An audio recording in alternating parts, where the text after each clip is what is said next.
తిరుమలలో TTD chairman BR Naidu ఉద్యోగులకు 2000 హెల్మెట్లను వితరణ చేశారు. మొత్తం 10,000 హెల్మెట్లను స్పాన్సర్ల సౌజన్యంతో అందిస్తామని, తదుపరి దశలో 7,500 హెల్మెట్లు వితరణ చేస్తామని ఆయన తెలిపారు.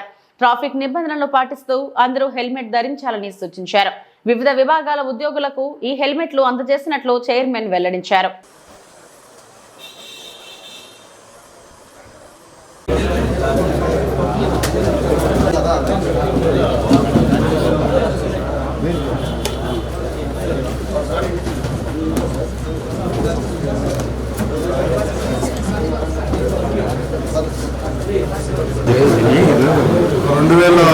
హెల్మెట్లు మన టీటీడీ ఎంప్లాయీస్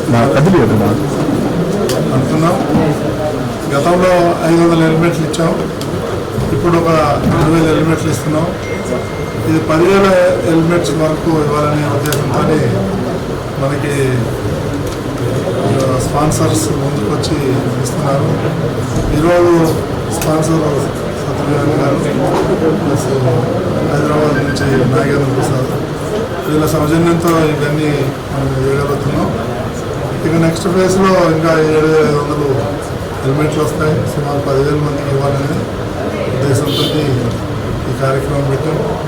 దీనికి అందరూ కోఆపరేట్ చేసి అందరూ హెల్మెట్లు ధరించాలి. తీసుకెళ్ళాలి, అందరూ ఇంట్లో పెట్టుకోకుండా అందరూ ధరిస్తే బాగుంటుంది. మీ సేఫ్టీ కోసం, మీ పిల్లల సేఫ్టీ కోసం, మీ ఫ్యామిలీ సేఫ్టీ కోసం అందరూ తప్పకుండా ధరించాలని చెప్పేసి ప్రతి ఒక్కరిని కోరుకుంటూ ఓం నమో వెంకటేశ్వర.